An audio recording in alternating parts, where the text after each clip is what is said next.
Welcome, everyone. Thank you so much for coming to this special presentation. And if you're watching this on Facebook, you're watching it on the replay because after all my hours and hours preparing this, Facebook won't let me in. Thanks, Facebook. Okay, so I'm going to put that aside because I've been so teary lately. I don't want to cry about tech. But if you know what it's like when you've worked so hard and you've got guests, this doesn't happen when it's just me. I know it's the stress of bringing guests. It's so perfect for our topic today. So let's dive into it. We are going to be looking at what it means in intimacy if one of you's emotionally defined, and we're referring to human design, and I will bring up charts, and one of you is emotionally undefined. So emotional types like me, duh, right? Big shocker. Um, we get hit by emotions from all over the place. Now, the emotions I had just a moment ago with the tech, we know why. But a lot of times as an emotional being, we have no idea why we're feeling what we're feeling. We're feeling it. We're feeling it. Now, a few announcements. This call is a pre-lab bonus call to our Life Purpose Lab next week. And pray that the tech works. Oh my gosh, I may just have to stream it right from my phone. I don't know. But our lab is about the sovereign leader navigating towards 2027 and beyond. And we're going to be looking at emotionality and the new wave of emotional awareness sweeping the planet. It doesn't necessarily mean you'll be emotional all the time. What it means is you'll be able to tune into frequency through your solar plex, which is that area just below your sternum to below your belly button. That's the solar plexus. That's actually where emotions biochemically emerge from. That's why we tend to feel anxiety, joy, ecstasy from the heart range down to our sacral or pelvic area. That is the home of all these sensations in our body that are meant to guide us. Some people call it intuition. Um, some call it emotions. There's actually 3 awareness centers in the human body. You have your spleen, which is where emotion comes from. Your solar plexus or solar plex, that's where the emotional chemicals are. And then you have the neocortex, which is mental awareness. Ideally, all of those 3 awarenesses are working on your behalf. Now, one thing I notice is the minute I start teaching, I'm fine. I should just teach 6 hours a day, right? Just do videos. I'm not even really kidding. Because the minute I move into my outer authority, teaching, and what I'm here to do, a lot of the noise for me goes away. So you want to be looking in your life for those places where the noise goes away, because those are good places for you, even if there's tech difficulties or what have you. We're in a time of huge, huge change, and a lot of things that used to work don't, psychologically, spiritually, etc. So in our lab next week, my wonderful co-host who is here today and has been helping me out in the Facebook group, Julie Greenberg. Hi, Julie. Julie is a mental projector, and she and I are going to be co-hosting the Life Purpose Lab next week.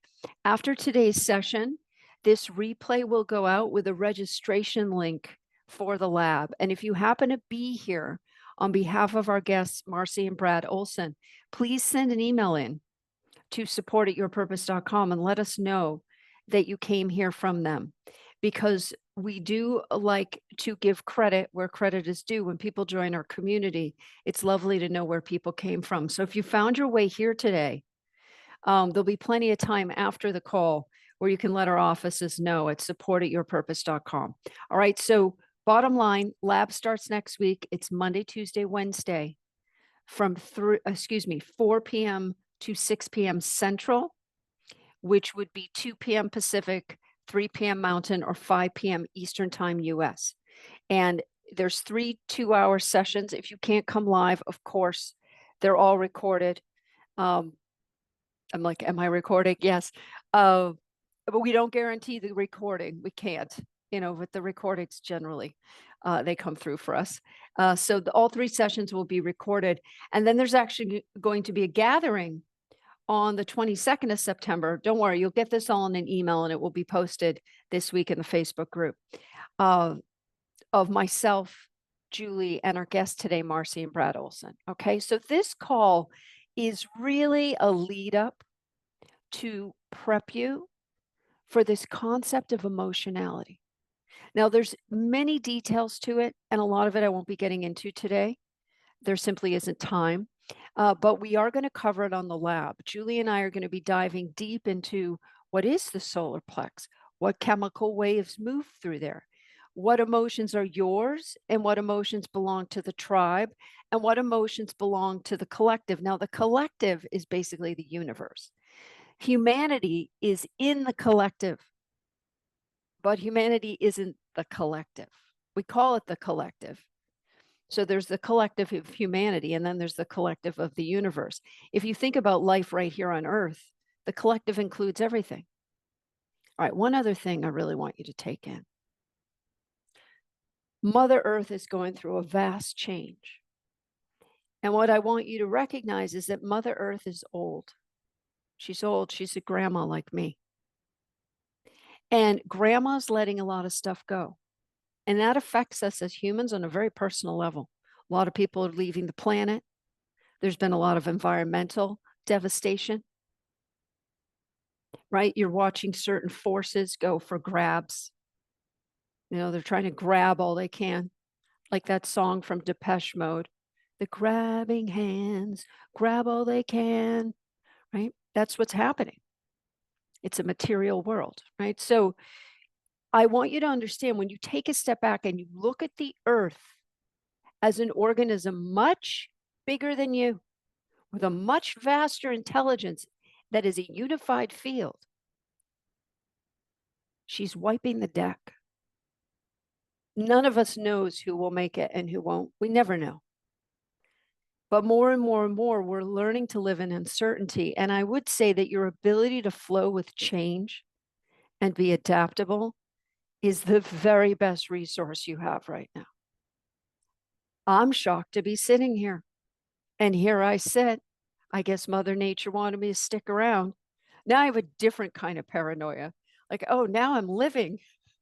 I was living before, obviously. But now there's a greater responsibility, I feel. And I'm trying to deal with the pressure of that. Now, I'm one of these people, I feel pressured 99.9% of the time because of my design. And learning how to not feel pressured, I haven't figured it out yet. I am constantly under pressure. And yeah, it could make me cry. I'm also a highly, highly emotional person. And the thing that's happened in my healing is that I used up a lot of my body's energy to be tough, to function in the cross that we've been living under, this cycle we've been living under, to be productive, to be consistent. I'm not a productive or consistent person. You may think I am.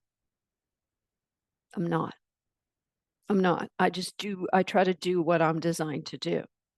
And so it's a good thing for people that understand.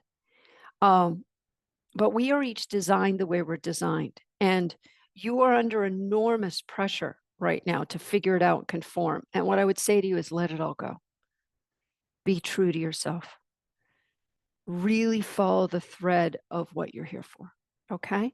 All right. So next week is the lab. On the 22nd, we're going to have a sovereign leader roundtable. And the reason I call the lab the sovereign leader is we're being asked to be the leaders of our own life. And in the cycle we've been in, we've really been asked to give our power to other things, to school, to church, to other people, which leads me to today's guests, Marcy and Brad Olson. I'm going to introduce them and then bring them on, and we'll get right into it. You've been very patient with me. Marcy and Brad Olson met when they were in a high demand religion. They met in their late teens, fell in love, got married, had 7 children, and have many, many grandchildren. They can tell you how many when they come on. Brad first started going through an awakening, realizing that I don't want to put words in his mouth, but from my observation, what he's told me, started to follow his own thread, follow his own spiritual awareness. And then Marcy was at first taken aback and then started to awaken herself. This has not been an easy journey for them.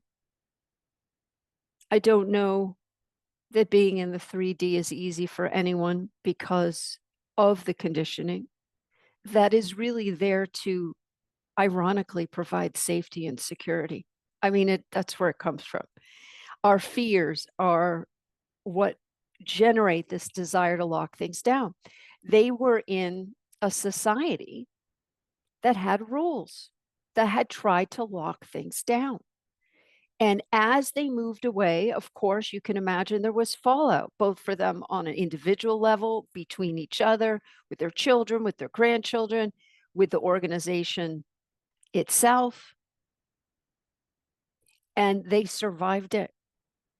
And I consider them thriving. I think they do too, in that they are living true to who they are. And it has been shown, and you can now find scientific studies on this. If you go to Google Scholar, there's been a lot of studies that the most powerful vibration is authenticity. I don't know why that makes me cry. This eclipse, please, you don't have to comfort me or reassure me or anything. It's just an emotional wave. It's kind of perfect. I'm demonstrating it. Marcy is emotionally defined in her human design chart. I have their charts. I will be getting to that later in the call.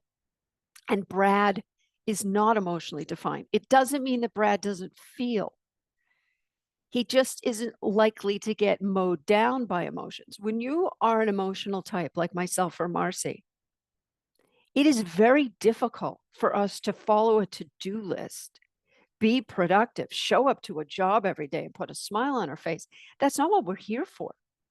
Emotional beings are here to understand intimacy and be creative.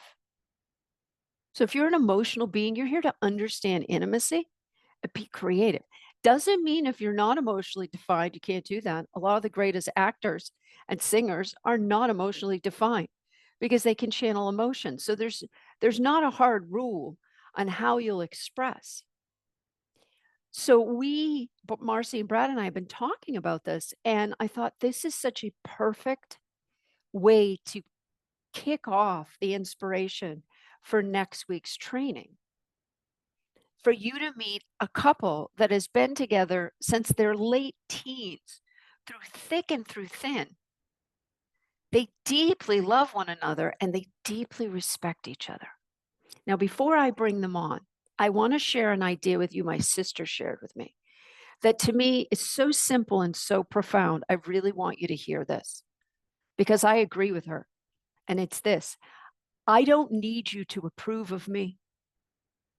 I don't need you to like me. I don't need you to co-sign on my bullshit. I don't. What love is, as far as I'm concerned, is you are willing to respect me and understand me. Take an attempt to understand who I am. And if you are unwilling to respect me and take steps to understand me, you have zero place in my aura. Because I love myself. My whole life, people have been telling me to love myself. I'm like, okay. Do you think I could have done what I'm doing if I didn't love myself? Do I have moments of insecurity? Every day. But mostly I'm trying to not get killed. Yeah. Because I'm a heretic. So I have a survival instinct, but I really want you to take that in. Stop trying to get people to love you. Stop trying to get people's likes, approvals. That's how you pour your power out. Now, you don't even have to agree with me, but for me, I know you genuinely care about me when you respect that I am not you. And you make an attempt to understand me because you know I will make every attempt to understand you. Hell, I can see right through your aura. I know what I am. I know I'm an alien in a body. So are all of us, by the way. But I've known that since I was 2 years old. And I spent 30 years trying to forget it, and it almost killed me. You watched me go through that. Well, I'm back with all my cry-eyed sensitivity that got me bullied in school, got me kicked out of everywhere. Why? I'm going to leave you with one more thought, and I'm bringing them on. In hierarchies, emotional displays are verboten, aka forbidden. In networks, communities, emotional displays are welcomed. You can even argue with people. Have you noticed that in networks, in families? You can argue, you can work it out. So I didn't know this. I didn't know that social rule like Beth, you can't show your feelings in a hierarchy.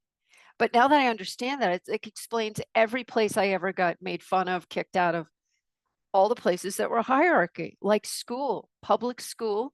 It's not a community, it's a hierarchy.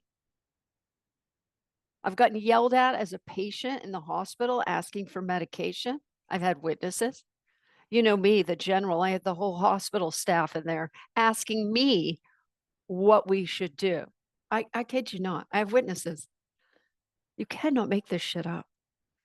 So if you're wondering about the dilemma in your life, if you're in a hierarchy, your emotions are not welcome. You better behave. In community, you can express your feelings. So just know where you're at, okay? If you're in a hierarchy, stay home if you can't hold it together, right? That's why in most corporate life, it's hierarchical. They don't give a shit about your individuality, who you are as a person, okay? So there's a bunch of thoughts for you. But I want you to understand the way I know that someone loves me is they actually want to understand me. They're not just there to use the benefits. All right. So with that, let's bring on our amazing guests, Marcy and Brad Olson, and they will be doing the bulk of the talking going on. I got a nice turnout too. To all of you in Facebook, my apologies because you're watching the replay. Oh, the gang's all here though. The usual suspects. I love it. All right, where's Marcy? There she is. Okay. Here we go. You ready? Marcy and Brad Olson. Here they come. Dun dun dun.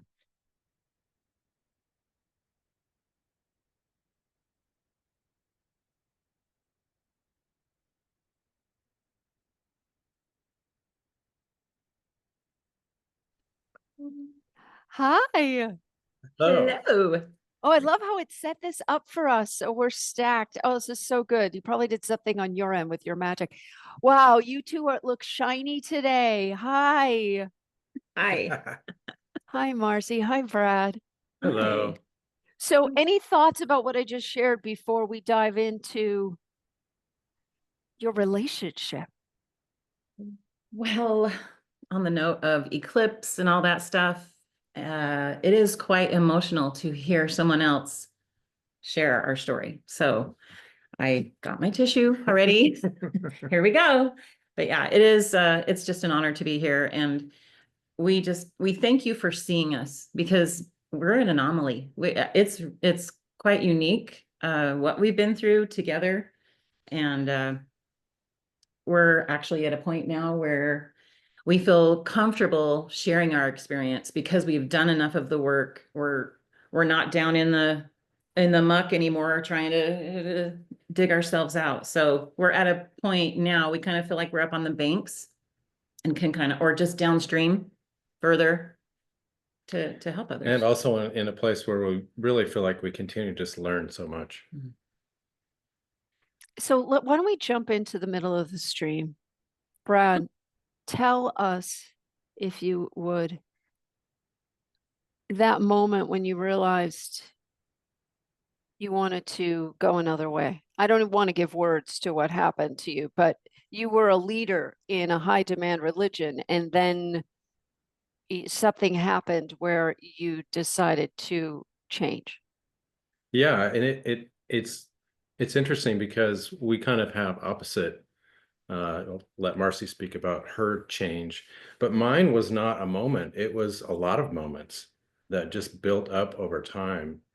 And so it was such a long process for me to kind of study my way out of a way of thinking and a way of being. Um, and so that it took years, honestly.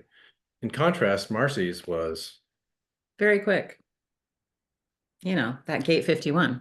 shocking things will happen. And that's kind of how it happened for me, because I was in my busy life of, church duties, very, very busy raising 7 children. I was a stay-at-home mom, and so grateful that I was able to do that for so long. But I was just, so busy doing the duties and taking care of things. And I was actually quite heavily in my masculine, which as you know, that's kind of interesting. Very task focused, very on a schedule, and just, kind of, I wouldn't say survival mode, but pretty close. And so it hadn't really occurred to me. When you're born and raised in a religion, it it kind of, I don't want to no excuses, and I've kind of overcome the shame and everything, but it is a little different, and it's unique because pretty much everyone we knew and everyone we were related to was in this religion as well. Family, friend. Mhm. Yeah. And so when I saw this happening with Brad, I at first was just completely, I had no idea what to do because I had never considered it. And understand, I mean, we're in our late 40s at that point. Wow. And we had been married at that point for over 25 years. Yeah. And something like this had never even occurred to me that, wait a second, if you would have told me even 2 years before that happened that we would end up leaving that religion, I would have never believed you. Never. There are people still to this day that cannot believe that we left. Not Brad and Marcy. They're so devout. Not Brad and Marcy. They're respected leaders. They're family. They're the ones that do all the right things and, show up to all the things. So it was. So it's interesting, again, kind of on the subject, for me, it was such a long thing, and I needed so much evidence and information to just kind of build a case. And for her, like, you used intuition and emotion, and it just like that. Well, I have a strong inner knowing. And as soon as I just opened up, what if, and just teach me, and what is going on here? And I didn't even talk to Brad about it. I needed it to be an individual thing because this religion happened to be quite patriarchal, as you can all imagine. And a lot of people thought you should go talk to your leaders. And I knew intuitively they are not going to understand what Brad's going through, because I will tell you, I knew this man. And although he was spending a lot of time studying and figuring things out, he was so loving and benevolent and kind. And so these were the things I'm witnessing, and I'm getting cognitive dissonance here, going, well, wait a second. If he was being deceived, he would be, this and this and this, and he would show signs of that and darkness. And it was just the opposite. And I just knew. So it really didn't take long before I knew. And I mean, it was pretty immediate for me, like almost overnight. I could honestly, really, really quickly. So. Wow. So one of you, Marcy, you're emotionally defined solar plexus, and Brad, you're not. And I'm just going to bring up a chart for everyone just to show this from a human design standpoint. I'm not even going to get into a long description of human design, but for those of you familiar, I know some of you here are. I'm just going to bring up Marcy's chart. You two let me know when you can see it. Okay, Yeah. Okay. So basically, an emotionally defined person will always have this outer triangle when you look at the chart on the right side defined, and it's anywhere between, somewhere estimates are 51 to 53% of humanity. I've gotten different percentages, but somewhere in there are emotionally defined, right? And so we're the ones that get these waves of emotion internally. And then I'll bring up Brad's chart here to show the contrast. Right, that you can see this is an undefined solar plex. There's still 2 hanging gates.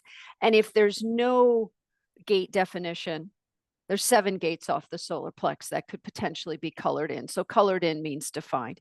If there's no hanging gates, it's just totally open. So some people have a totally open emotional center. And it's been said in human design that if you have a center that's totally white with no identified gates, you've basically completed that center spiritually. So we could say that Brad here, he's still working out gate 37, which is in black, which is the family, right? The patriarch, And it's your Saturn, right? Line 6. So you're the dad on the roof, seeing the big picture. And then gate 55, which is getting activated for all of humanity in 2027, which is in your design, which is your genius, which is the abundance of spirit of the individual. I'm getting teary-eyed. This is so cool. All right, I'm gonna stop the share. So basically, Brad, we could say your genius is you're being awakened to the spirit of yourself, right? I think of Walt Whitman, right? And oh my God, sorry, you guys. I knew I almost was like, maybe I should reschedule this call because this eclipse just makes me cry. I feel like and it's not, I'm past menopause. I'm just like crying every 5 minutes. Whew, that Walt Whitman, that song of myself, the person who really embraces their uniqueness. So can you say more about, like, walk us through a Brad day, a typical Brad day? And then Marcy, I'll ask you the same thing, but if you're willing to share, because I think the way you live is so beautiful and so true to Brad. Yeah. Yeah, I'm kind of a routine person at times. And so, I'll get up pretty much about the same time every day. Um, I just kind of relax and start to get my brain going. We have chickens, so I go out and give them some scratch and get some sun in my eyes. That's always good. Um, and then, yeah, I have a great breakfast every morning. It's pretty much the same thing every day. It includes eggs. Anyway, yeah. So and we own a couple of businesses, so I do stuff on those. One is a pool service business. I don't spend a lot of time on that because it's just kind of all organized to flow. And I've got great people that work with me there. And then we own a smoothie and juice bar, and so I'm involved in picking up supplies for that.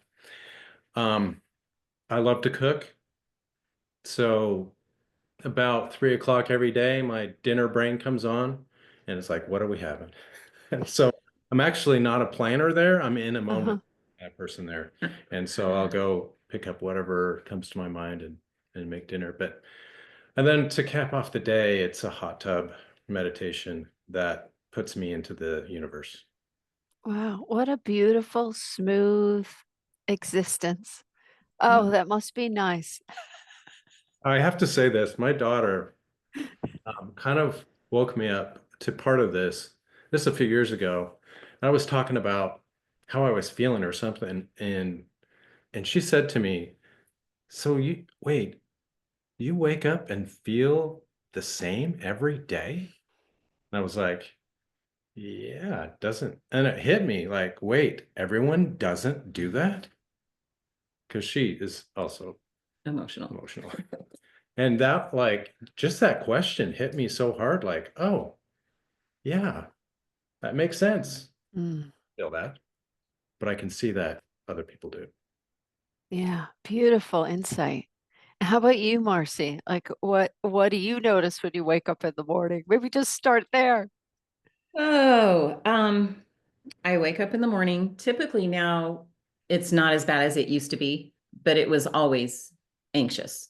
I would wake up anxious and then I'm starting at a deficit trying to just get back into regulation or calm. So there is still just a tiny bit of that. And so Brad talks about we wake up at about the same time. He leaves the bedroom. That's an agreement we have, that I wake up and have my process so that I can meditate, I can have my stillness without even leaving the bedroom. I have my meditation cushion in there. As you know, I drum every morning. I drum intentions, I meditate, I do incantations, and I try to sit in stillness, and I'm probably at least an hour a day before I ever walk out of the bedroom, and often an hour and a half to 2 hours. And I know that is privilege. That is privilege, but it's also healing from trauma. We didn't really talk about the trauma that I went through, but you can imagine we were actually excommunicated from this church. The fact that I did it so quickly, complex PTSD. So I take care of myself because of the things that I put my body through, my mind through, my emotions through. I do a lot of self-care. So anyway, that's just my morning. And then I come out, I have my green juice. I juice every day. very careful about what I put into my body, you know, first thing in the morning for sure. And then it is such a variable how the rest of my day is going to go because I don't have a schedule. And, you know, it might be one of my kids needs something, not very often. Luckily, we now have most of our children out of the house and they're adults. All of our kids are adults, but you know, you never end being a parent. So, and that's something that I love serving my family still. But I have clients now that I'm working with. Yeah, day-to-day things with the business. I'm the one that the employees reach out to for our smoothie juice bar, and I really enjoy that. Any opportunity I can to support them or be involved in the business helps me to feel like I'm doing something good in the world, you know, instead of ruminating or whatever. So I spend a lot of time outside, a lot, as you know, because you follow me and I'm always in nature. Yeah. Nature helps the emotional person a lot Mhm. to feel calmer. You know, in my study of the solar plex, apparently that anxiety is normal. But we've never really been trained to deal with it. And I love what you two are sharing because Brad, I wish I woke up the same, feeling the same every day. You know, I normally wake up with raging anxiety. I have my whole life, and there's very little that takes care of it other than what Marcy's describing, just having a routine and a ritual. But I'd say I'm anxious 99% of the time. It's almost like a background buzz. And then there'll be those moments of calm where I'm like, oh, please stay. Please, oh, okay. So yeah, so given that, um, you both said to me once, and this is leading to a question, that in the time you've been together, you've maybe had seven different relationships essentially. You've been, you know, I'm pulling that number. You know, you said probably seven different people. Um, so maybe just give us an example of before you understood this, like Brad, you understanding like, wow, people don't wake up feeling the same every day. And Marcy and I, as emotional beings, who the hell knows how we'll wake up feeling despite our efforts wanting to feel calm and living in a society that really doesn't approve of emotionality, even now, right? It just doesn't. Unless, you know, you make art with it or something. So maybe tell us more about how you've navigated sort of two questions, but you can answer it however you want. Like maybe give us an example of what one of the relationships was you had and how it morphed, and what you've learned about navigating each other's emotionality or lack thereof. Yeah, it's funny, I had this thought come into me one time. I've lived 1,000 lives, and the idea is that um, you change so much during your lifetime, or you have the opportunity to change, that you're not the same person. I'm not the same person I was 10 years ago, 20 years ago, 30 years ago. And it seems like as much as we open ourselves up to learn and to grow and to try to understand what we are and who we are, um, the more you'll shift, the more you'll change, the more you'll move into a different way of being. And it's just funny. The other night, um, we suddenly recognized September 5th was our anniversary for getting engaged. Oh, wow. Yeah, in 1987. Mm. And so Marcy jumped out of bed quickly, grabbed the photo album, and we looked at that first part of that life together and had some deep laughter. It Healing it laughter. was awesome. Who were those kids? Yeah, who were those kids? Like there's one picture, we went to a dance at the university that we were attending, and she dressed me up in Matching clothes, matching you know. clothes. Oh, it was awful, but it made me laugh. So that when you think back, like, okay, I know who that is because I came through that way of being, but I'm no longer that. Like I could never step back into that way of being. We've grown so much. But you know, when you first start out in a relationship, you have expectations and you think it's going to be a certain way. And I quickly learned that that's not how it works. Mhm. It's not like you go, oh, well, this is how it's going to be. Let's work towards that. Not for me, not for her. Like you kind of have to end up evolving and shifting together.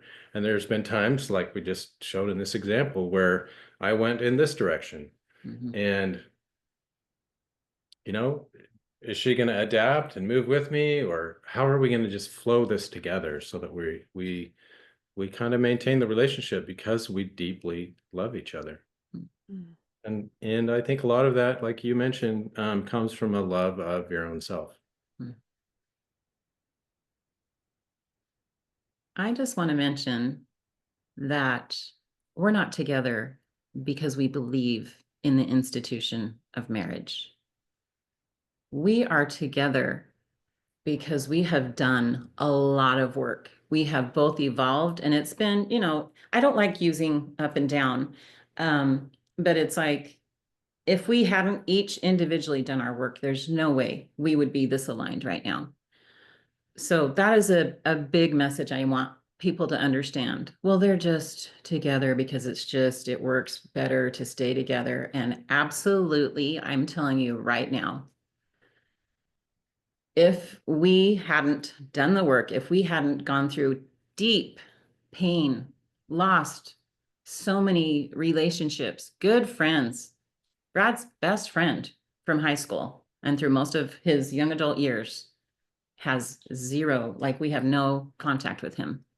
Mm. And most of mine have been a little bit, they'll go for a while and then they've come back. Many have come back in, but the shunning, the shame, it was very traumatic. We did a lot of work and we did it individually. The work we did was very individual. It's not one size fits all.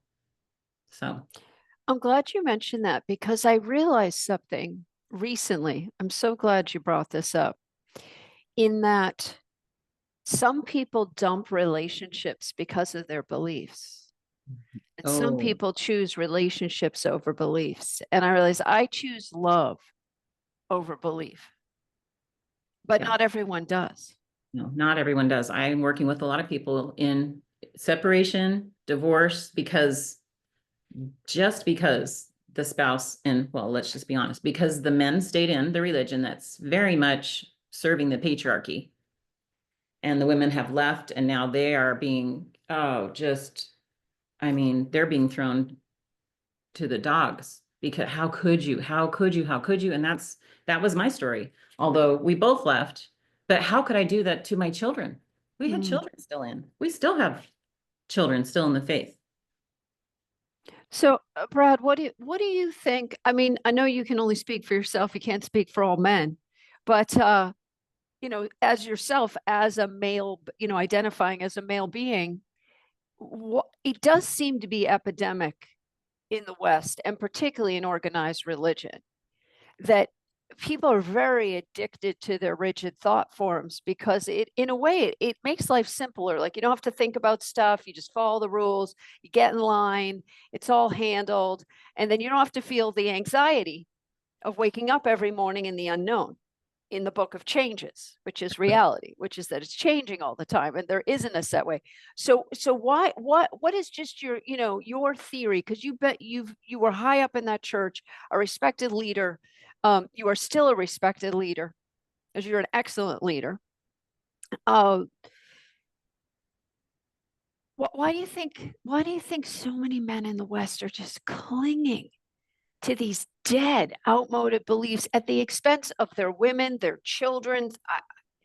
I Yeah. just see, I was married to that different set of beliefs, but like I didn't toe the line, and oh boy, I had no idea I was marrying a set of beliefs. So you get what I'm saying.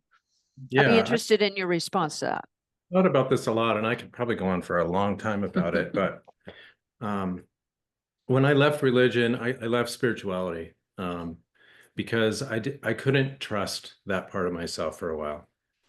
And so I had to give it up. And so I just kind of went back, I withdrew back into my body, into my five senses, and said, this is it for now. And I didn't even say for now. It's like, this is what it is.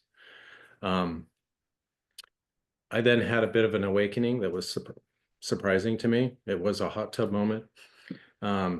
Anyway, it opened my mind to start thinking more and finding this inner space of trying to figure out what I was, like, what is this conscious thing that I am? And I started to think, well, how does life even come about? And to me, I could see that there had to be two energies involved. And the first one, we have labels for these things, would be fear or protection of life.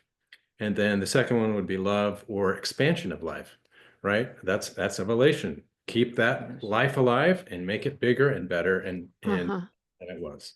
And so those two energies have come to mean to me masculine and feminine, because the masculine is all about fear and protection, right? Keeping life alive. And love is about connection and expanding and adapting to that life and making it more and filling it full of joy and love and these feelings that we really like. So when I look at like the wave of emotions, there's a bunch of them below the line that we don't like, and they're all kind of in the fear category. And then there's all the ones above the line that we love, and they're in the love category. Here's my solution for what the masculine needs. And this is, when I say masculine, I'm not talking about male bodies. I'm talking about the energy of the masculine, because fear has its shadows, right? We think of it as a shadow. It's not. Because protection is part of fear, keeping life alive. It just does things sometimes in a not pleasant way that we don't like. So one of the things I realize is, what does that masculine fear, what's it looking for? If it's getting to the level of I'm satisfied with the protection. Like, we have food, we have generally in our civilization nowadays, there's not a lot to really fear. Right. If you have shelter, if you have We're not being connection, chased by tigers. yeah, Right. our bodies are just not that threatened as much anymore, but we're still clinging to that way of being through fear. So anyway, again, I could just keep blabbing on about it, but that masculine wants to be appreciated, because sometimes it's a sucky job, and you got to do shitty things to keep life alive and keep things moving. And when the masculine is appreciated, and again, this is more of a spiritual sense of it, not any individual person or whatever, for keeping life alive up to this point, so that love can expand and do what it's going to do. I think we're going to see some shifts. It's beautiful. Thank you. And now we need to get you. Oh, I love you too so much. Thank God you're on this planet. Oh my gosh. This is what leadership is, right? Raw, authentic, empowering, so empowering. Empowerment is what the individual does, right? The authentic individual is the only thing that can empower another individual. Like, whoever's watching this, I hope it's empowering. Marcy, you're the emotionally defined person, and do you have something to say from like the yin perspective? With the like Yeah. along the lines. Yeah. Yes. We talk a lot about the masculine, feminine, not again, like you said, not gender roles, but those energies. And I recognize times when I was imbalanced in my masculine. It was when I was, busier, and I had to have a schedule. I had to have a routine, which was not really my design as far as human design, right? How my makeup is. And so I denied myself. I suppressed my emotions. I suppressed who I was. I mean, also in religion, and you talked about it, in hierarchical societies, you cannot show emotion. It's too much. She is too much. And I heard that so much, not just at church, but in my family. You're just too much. I learned to suppress, and it caused great harm to my body. And honestly, it's been really beautiful learning human design and understanding it wasn't just human design. It was having my own divine feminine awakening, which, I mean, who knew that a woman needs to have a divine feminine awakening? And I needed one to understand how much fear has just controlled my life. And, we're both fear, motivation, and human design. Uh-huh. I'm going to talk a lot about that, but how fitting, right? Being in that high demand religion was one of the most perfect curriculums for me as an emotionally defined woman to learn to experience the contrast of no longer having the limitation of no, you cannot share emotion, and then the pendulum swings. I'm now safe to share emotion, and I have emotional dysregulation, I have nervous system. I mean, I'm just a mess. And so learning that and going through that, I'll just be honest here, I spent a year in suicide ideation. It got really, really bad. And because of how good I was at suppression, Brad didn't even know how bad it got. Right. And Right. someone that's actually going to leave the planet is not going to tell a lot of people. Most people don't know. In fact, most studies show like that you don't know if people are depressed because Yeah. there's also what causes the depression is the suppression. Mhm. There's so much embarrassment that most people that have depression and suicidal ideation have become masters at hiding it Yep. until they crack one way or the other. So let me ask you, can we just jump a track here to Jump. fear? Hmm. You're both very well designed to deal with fear. Marcy, I'm gonna ask this to both of you, but Marcy, let's start with you. What have you discovered about fear for yourself? And what would you say to someone listening about how to manage their fears or the frequency of fear? Like what is fear really Hmm. to you? That's the question. What is fear to you? Well, I love the acronym, and it goes two different ways. Fear, false experience or future experiences appearing real, or false experiences appearing real. And that's really it. It's anxiety is all about what we think is going to happen in the future. That's actually not even, it's just a construct, right? Uh-huh. So rumination, just worst case scenario, just going through, going in my mind. Hang on, what was the question? What is Because what is fear? That was what is fear. And then how do I handle fear? Mm-hmm. Yeah, just Yeah. now, I've just become aware of when I'm in fear. I understand the patterns. I've done so much work. I basically, I mean, I've worked with a therapist. I've read so much in podcasting and not podcasting, watching podcasts and understanding when you're blocked, it's usually about fear. And for me, I've just learned I need to do something. So I need a shift. I need to take one step forward, and then just getting still and figuring out what is that first step. Stop looking at the whole big picture and what is the first step I need to take. And would it be okay to take this step? Yes, it will. Mm-hmm. Be okay. It will be okay. I'm on the earth. I'm supported. It's going to be okay. But and then doing it, and then having awareness that you conquered a fear and celebrating it so that you can continue to do that. It's been Beautiful. Thank you. How about for you, Brad?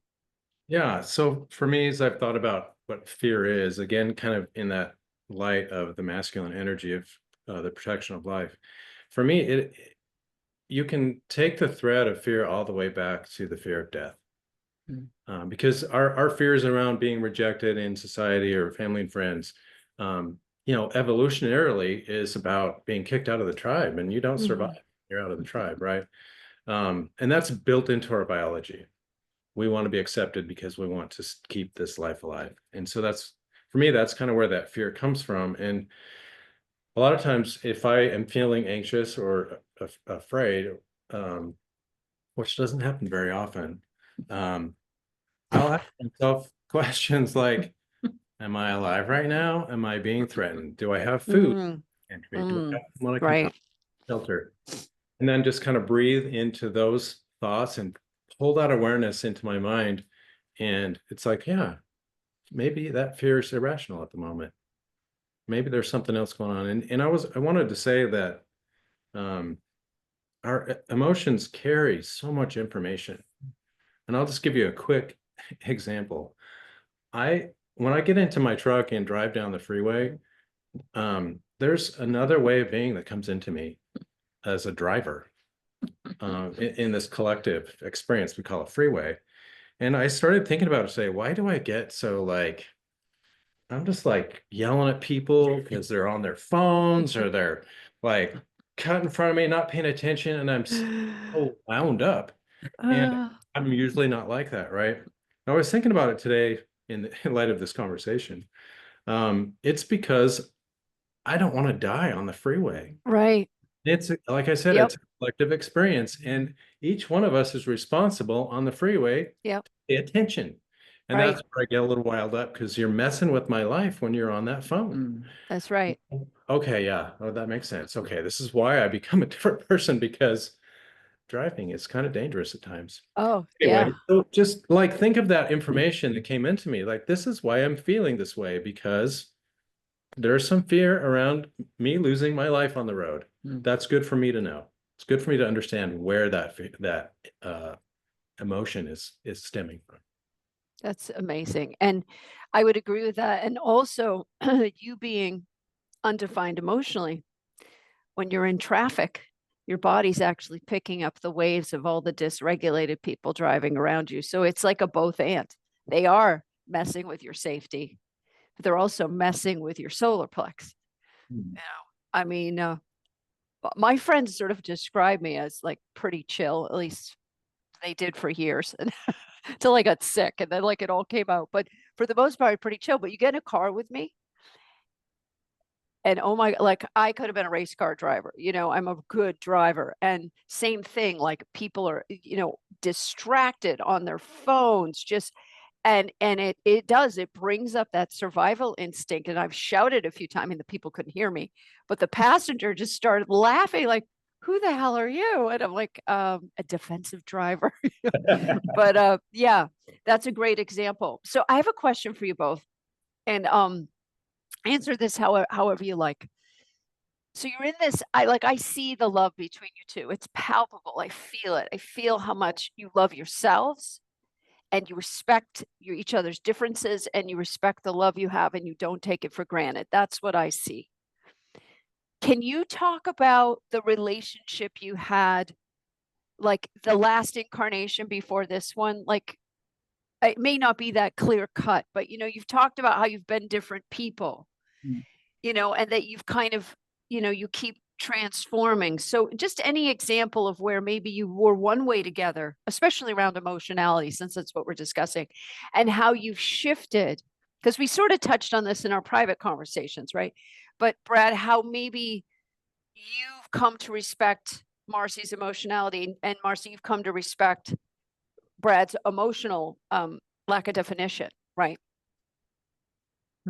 So you don't have to overthink that too much. I didn't mean to make that question convoluted, but anyway, I'll let you take it from there. Yeah. So I'll just think of when Brad was in his corporate life and we were very Mormon and he was making really good money and all was well, but at work, he'd have a lot of people come to him trying to sell. He was vice president of operations for a major home builder. And so you've got all the trades coming in trying to sell stuff. And he was known as Poker Face. I don't think he even realizes it. But back then, he rarely, so the display of emotion you saw just moments ago is so rare and like so new to me. I just want to mention, I know this isn't part of the question, but that's been, I won't say a challenge. It's just been a new experience for me at this stage of our lives to hold space for Poker Faces emotions. Okay. Right. I need to understand we're coming up on 38 years of marriage. And probably up until 10 years ago, I had maybe, I wouldn't even say I saw him 5 times with tears, shedding a tear. Like, and it wasn't because he wasn't a kind, caring person. He'd been conditioned not to share emotion, and he's also not emotionally defined. So yeah, did I always feel like I always felt inadequate because I couldn't quite control my emotions, and he always seemed so put together, and I always seemed like a mess.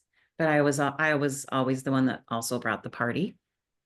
So there was fun, lots of fun, you know, but also lots of Right. P.S. The emotional people bring the yes, party. We we bring the do, we warmth. do. We bring the Oh, fire. Yeah. there you go. There you go. Yes. So I don't know if that helps, but Yeah. Yeah, yeah. that's great. That's great. And and it is interesting because you touch on something like, just in general podcasts and comment threads and YouTube, like all over the media. I have seen very mature, wise women say, yeah, it was a little disquieting when my husband started opening up. Like I thought I wanted him to be vulnerable and intimate, but then I realized him being a rock and being like unshakable, I could lean on that and count on that. And it's like, oh no, if he's coming undone, oh shit. Right. Exactly. I've Yes. I've seen this play out in real time, so I know Yeah. what. So yeah, tell us about what you've seen, Brad. No, we Well, really want to know. because sometimes it's like I do open up, and then it's like, whoa, I feel, you feel that unsteadiness. It's just Like, so new. no, I know, but it's real, Yeah. right? So it kind of goes, well, should I do that again? Hmm. It didn't come across the way you might think it would. Yeah. So we're learning. We're still learning, and it's great. I really like to compare like nature and physics and the quantum world to everyday life. And there's this idea of, you think about a cycle or a wave that's just going, and then there's an interference that comes into that cycle. Something hits it and it goes out of phase, but it always wants to return. And in that exchange of energy, the cycle becomes more, it becomes expanded, and it Mm. earns through that interference pattern that comes in. And so this is the interplay between, this like cycle of steadiness, this daily thing, Him. and then the wave that Interference just comes pattern. in, it's like the sun comes up every day and we can't figure out when the moon's going, what phase are we in? These are just two different ways of being that interact well. You're making me think of an example here for everyone listening. My mom and my stepdad are both emotionally undefined. Mm. And their life is like clockwork. Like, I mean, my mom might, no, it's like clockwork. Like they have their things, they have their routine, and they're pretty steady all the time. Right. Then there's the couple where one's emotionally defined and one isn't, where you have to respect those differences, but it also allows for a lot of variety, a lot of growth. And then you have two emotional types, right? Mm. Like I've been in a relationship with someone emotional and someone not emotional. And when I'm with someone emotional, they get me. Like, oh, Beth's having a meltdown. Like it doesn't bother them at all, right? Like, oh, she's crying. She'll be fine in 20 minutes. I'm going to go work on the car or whatever. But I just want to say that to everyone listening, that if you have two undefined emotional people, it's likely to be pretty steady, and there's a routine is easier. When you have opposites, yes, there's a lot of chemistry. It allows for enormous growth, but an enormous amount of patience. And when you have two emotional types, that is where you can get real drama. It can get really explosive if the two people don't realize that their emotions are ramping each other up. Like my former husband, he has so many wonderful qualities. And I realized after the fact, I looked at his chart long after we separated. We separated, divorced before I even knew about human design. But when I would get upset, he would escalate with me. And I was like, why are you escalating with me? I'm not mad at you. I'm just mad. And I realized it's because he was emotional. So I would ratchet, he would ratchet. I would go down, he would go down, right? We would mirror each other. And I only see that in retrospect. So anyway, I just want to share that for everyone listening, that if you're not emotional and you want a very steady life, be with someone who's also not emotional. But if you really want growth, opposites, right? And if you really can handle chaos, get together with the emotional types, right? Like, I think a lot of emotionality, it's good to have people like you, Brad, around, because you're able to go, hey guys, it's getting a little heated. Maybe we take a time out, right? That's one of the gifts of the undefined emotional person is, hey, you may not know it, but you're ratcheting. Like my family, my mom and stepdad, they know before I do. They'll react to me and I'm like, what? And they're like, you what? I'm like, oh shit, I must have a wave coming on. And I go take a walk hours away from them. And I come back and I've burned it off. And they're like, oh, okay. And that, because of human design, it's like we stop making each other wrong. Hmm. Can you say more about this, Marcy and Brad? I was just Absolutely. What you've gonna, noticed? I As I love take a that sip of because water here. what you just described to me is what I would call like finding a balance within yourself. And even before is it's recognizing that, oh, I'm a wave person. I'm an emotional person. And I kind of have thought about what that means to me and to others around me. And so your balance was to go find balance. Like you're not going to just charge into it and start, I can't believe you're calling me out for, you just Right. took the right approach because you have that kind of balance within yourself. And I think that's so critical to being in relationship. Well, I didn't always. Like, I don't want to present this like I'm some enlightened person. Like, I've had my mom scream at me, and then that's when I realized, oh, I was mad because she doesn't do that. Hmm. And she said some things. I'm like, and then the next day I'm like, Mom, why would you say that to me? She goes, I didn't say that. And I was like, oh my God, she doesn't even remember. Not that she's senile, but it literally was like she picked up my wave, spit it at me, and because of awareness, I caught it. But growing up, my dad's emotional, my sister, my mom, and my mother isn't. So it was me, my sister, and my dad emotional, and my mother not. The poor thing. The poor thing. And because Ra himself, who downloaded Human Design, he said, emotional people are responsible for all the chaos on the planet. And when I heard that, I was like, I need to take responsibility for my feelings. That's the biggest work of emotional beings. So, Marcy, can you speak to how you started to take responsibility for your feelings? I Yeah. can see Brad like relaxing, like, good. Yeah, he's like, okay. All right, they're getting it. They're getting how disruptive they can be. In my mind. For real. I know. You're like, oh, thank God, I feel so seen, right? Well, I have respect, right? This is respect. Like, I can't just expect you to take my shit. And then I'm like, well, it's just how I feel. It's like, Beth, you affect people with your feelings. But I'll just also say that I love the wave. I love that interference pattern as in my example, because it distorts my cycle. It throws me out of balance and I'll find my way back. And when I do, it's better because there's so much learning and growth that happens. Anyway, go ahead.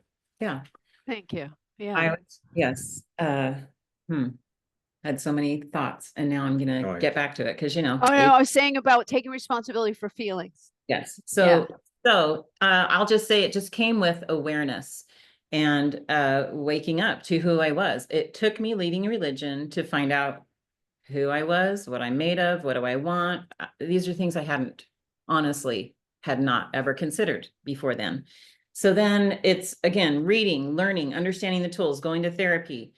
Your emotions are for you, not for everyone else. Stop traumatizing the family. And by traumatizing, luckily I didn't have a ton of rage and I didn't like beat kids and that, but there's trauma in depression when your mom is very depressed and can't get out of bed for a couple of years. That's going to have an effect on children. So that is one of the biggest regrets that I have is the effect that it's had on my kids.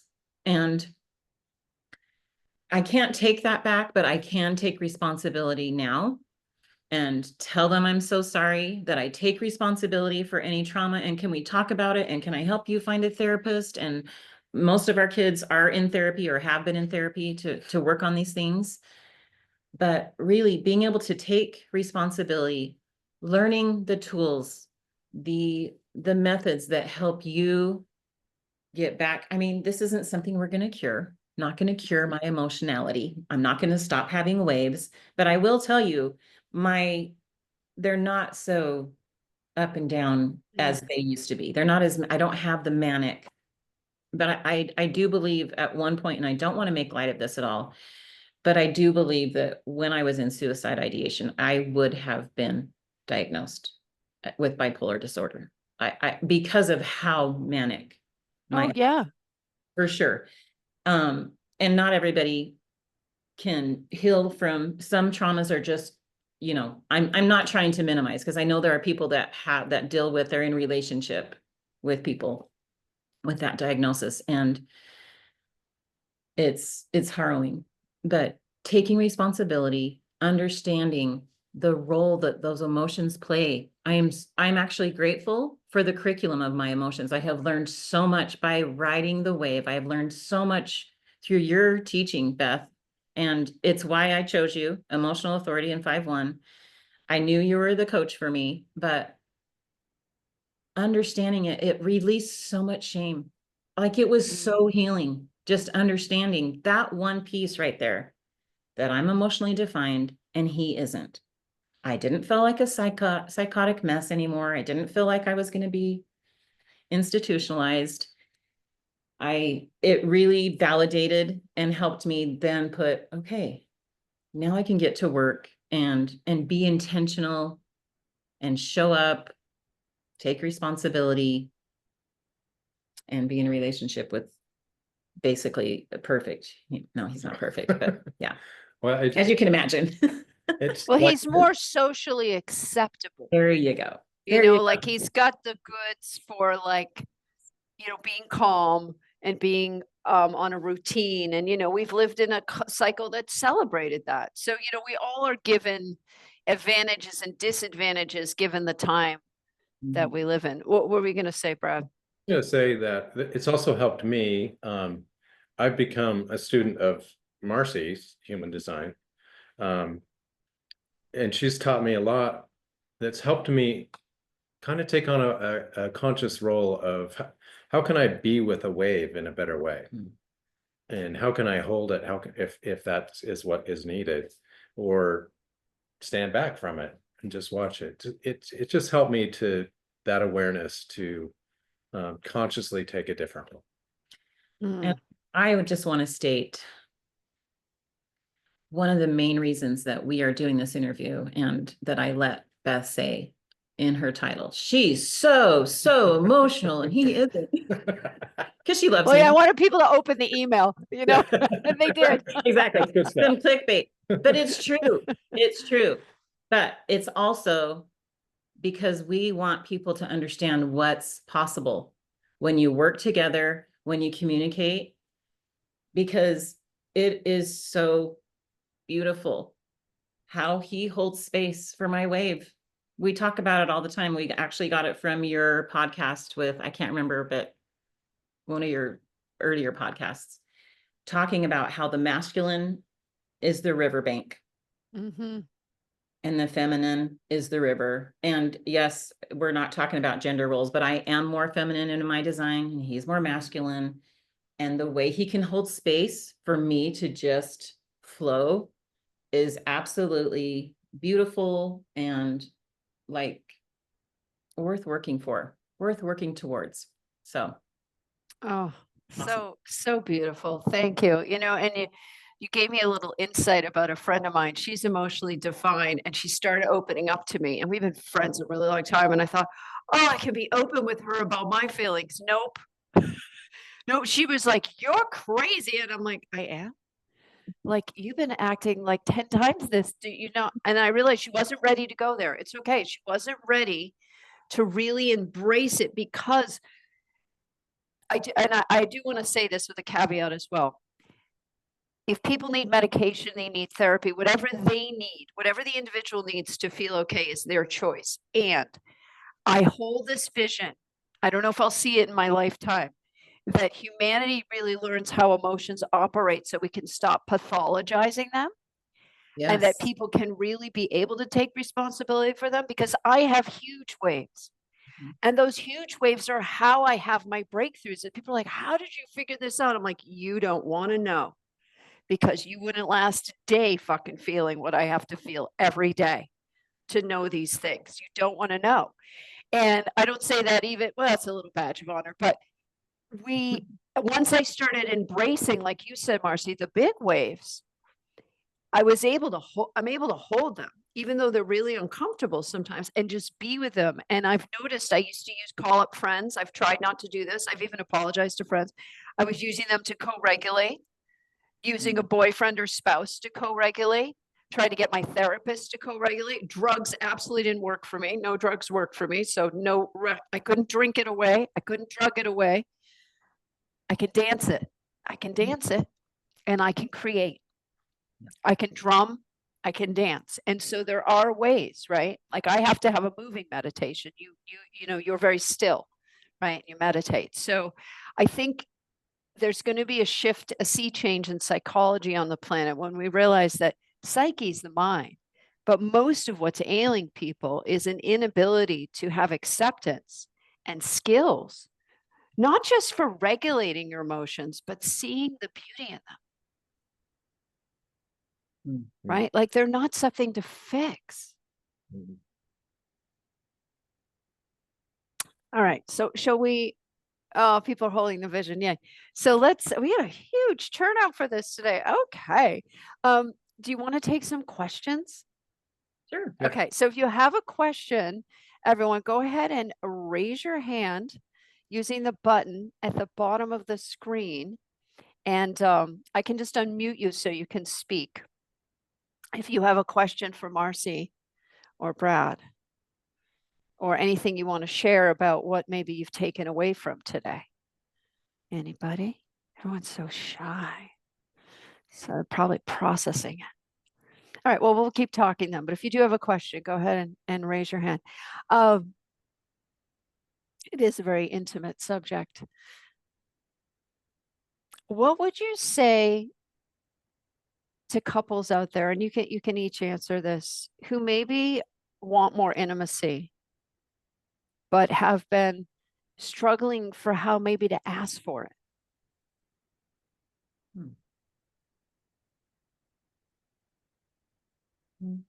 Or create it? Like, what are some, let me ask a different question. What are some of the things that have helped you to be more intimate in your relationship? What are some of the skills you've learned? I think, and it's already been said, but just finding that balance within that creates the love for yourself. And kind of let go of perfection. No one's going to be perfect. And just, yeah, see that beautiful person that you are. When you're filled with that love, it just spills out.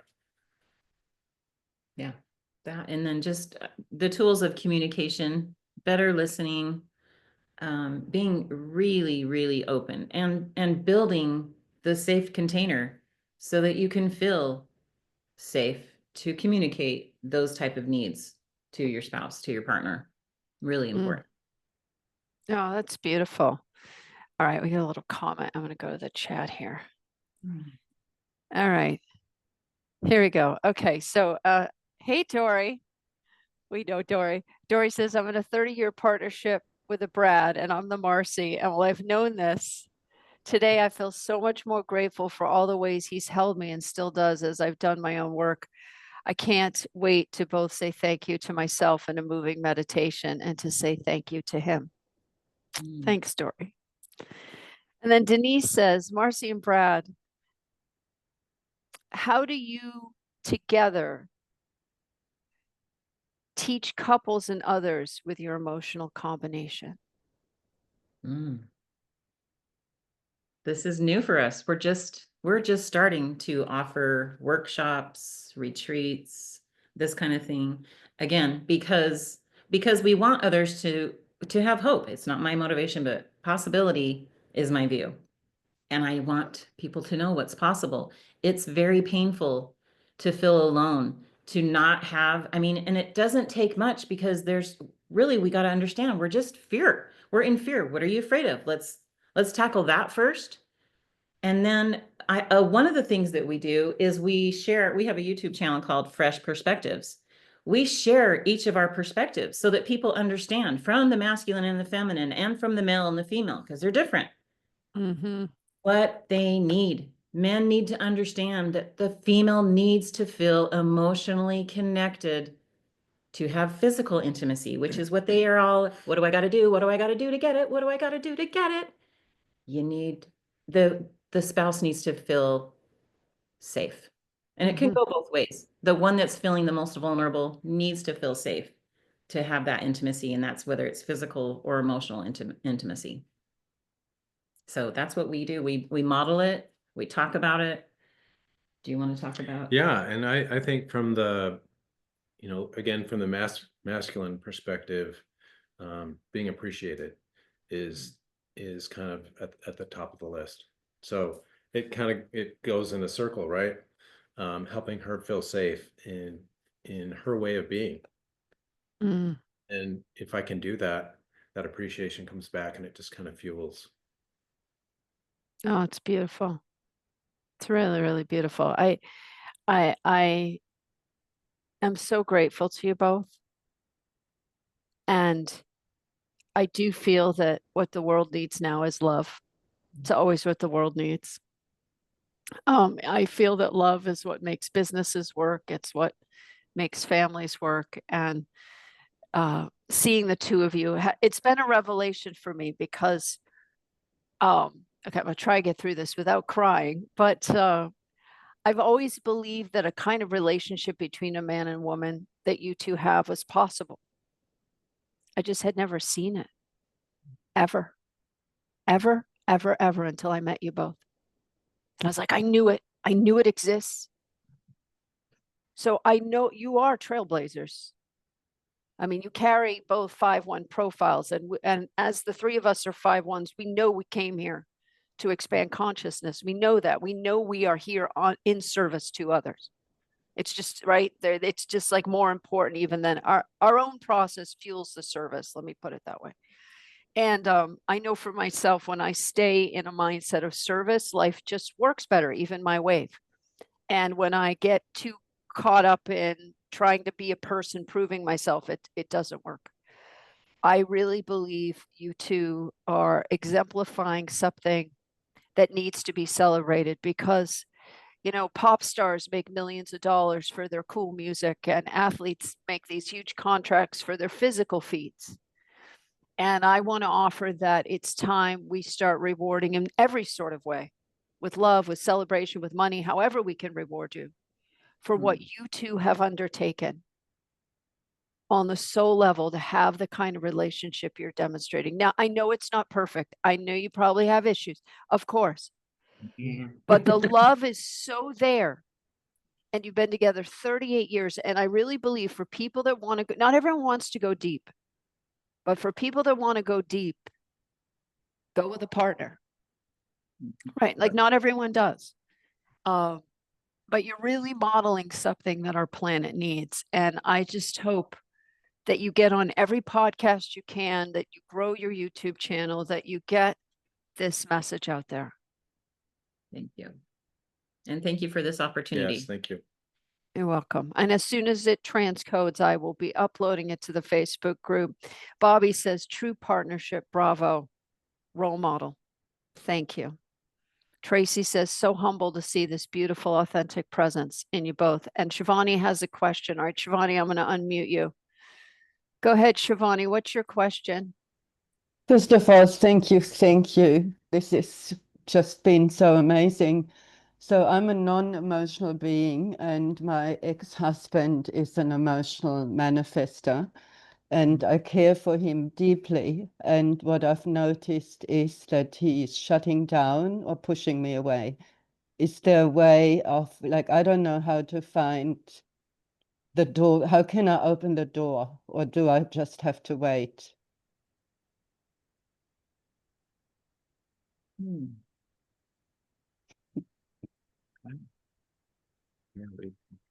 Yeah, that's not having a whole lot of context here.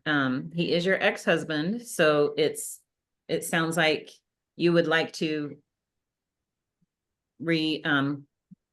reconsider that relationship, or just have him in your life? Do you guys share children? Is that why? Yeah, no, he's a friend. We don't have children. Okay.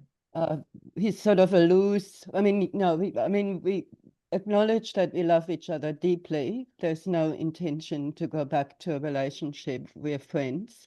I care for him, and he has health issues, and but totally shut down, or pushing away, or being cynical. Well, I'm just gonna say what always works for me, and I have a child that's an emotional manifester, and there's been times that I've been shut out from her, for various reasons, and love is the answer. And also, Shivani, if you can be aware of when he gets to a neutral state. I mean, you were married to it, you were with him, and so you understand he has a wave as well. Now, if he's facing medical issues, physical issues, he's probably been He's in a long wave. He's in a long wave, and so that's difficult. So he may not even see that it's possible. But love is really, just continuing to show patience, long suffering with him, and so that he feels safe and feels that it's authentic. Do you think he's feeling less hopeful about life in general, being alive? He's not sharing his emotions, although he's emotional. He doesn't want to know about his emotions. And at the moment, like, I agree, I can love him from afar. I will always love him because it's unconditional. But it pains me because I could support him and I can't. Yeah. Yeah, you're caring about him and not. And And there might not be an answer. He might well, and he's need not to. in a place to receive it. It doesn't sound like, Exactly. because Yeah. he doesn't have that love for himself, unfortunately. And it's Yeah. very, but not impossible for love to still have an effect and be the little opening, Mm. the big opening, Thank really. you. Yeah. It might be helpful also, there's times when I'll have a conversation in my mind. Beth's talked about this as well. As if you're talking to another person face to face, but it's all projected in your mind. And I think it might shift him, but mostly it shifts you. So having these conversations with him spiritually, basically. Oh, I love that. Thank saying you. all the things you would like to say at night, he hears them. His spirit, his higher self hears them. That energy goes out. Yeah, does. Yeah, I love that. Thanks so much. I will do that. Yeah. Thanks, Shivani. All right, I have a question in the chat. Anonymous attendee, this is a great share, and we'll finish with this one. I have an emotionally undefined husband who comes home, quote unquote, emotionally dirty, and I am emotionally defined. I pick up on his quote unquote dirt emotion and escalate, then eventually realize what's happening and walk away. And burst into tears to release it. He's unaware of bringing dirt home. How do I protect my heart from his rages when all I want is a peaceful home? Go ahead. I used to come home from work. Now work from home, so it's a little different. But when you work all day and you do have a lot of interactions and you do pick up that emotional dirt, and what used to happen sometimes, I'd come home and like I just come through the door and I need something at the moment, and it's not what can happen, and that is lots of stuff coming at me. 7 kids. Just like that. And I have not a moment to just brush myself off. And so maybe some kind of rituals are great. Come up with one that works, that gives some space for that emotional stuff to just be sloughed off, let go. Okay, get present I'm back home. That's now behind. Mm. It takes a minute. That's my experience anyway. But you're talking about your spouse, so it's his role to do that, and it's opposite because I'm just saying support that. right. Well, and maybe teach that to him because he's the one that's emotionally defined. Brad's not emotionally defined, so he wasn't quite aware of. No, she's saying Oh, that she's emotionally defined. he's emotionally undefined, but he's Fine. bringing it Okay. home and So it is- dumping it. Yeah. Okay, it is the same. So Yeah. that, and first of all, kudos to you for recognizing that pattern. So I was so unaware of that for so long, just not even aware that that's what was going on. Oh, I'm feeling other people's emotions. So the awareness is huge, but yes, a ritual, some sort of I mean, there's times I jump up and down, shake it off, shake it off. I turn on music or go outside, and just being aware of it is huge. Mhm. So You know, and I'm thinking too, with emotionally undefined people, I found something that works really well with my mom and stepdad. I learned to do this years ago, is I would write them a letter about what I was noticing and my part in it. And could we try something different? And I was thinking in this case, he may not even be aware that that's happening, but just to say, hey, when you come home, how about I give you space? Maybe go punch the punching bag and work out or something.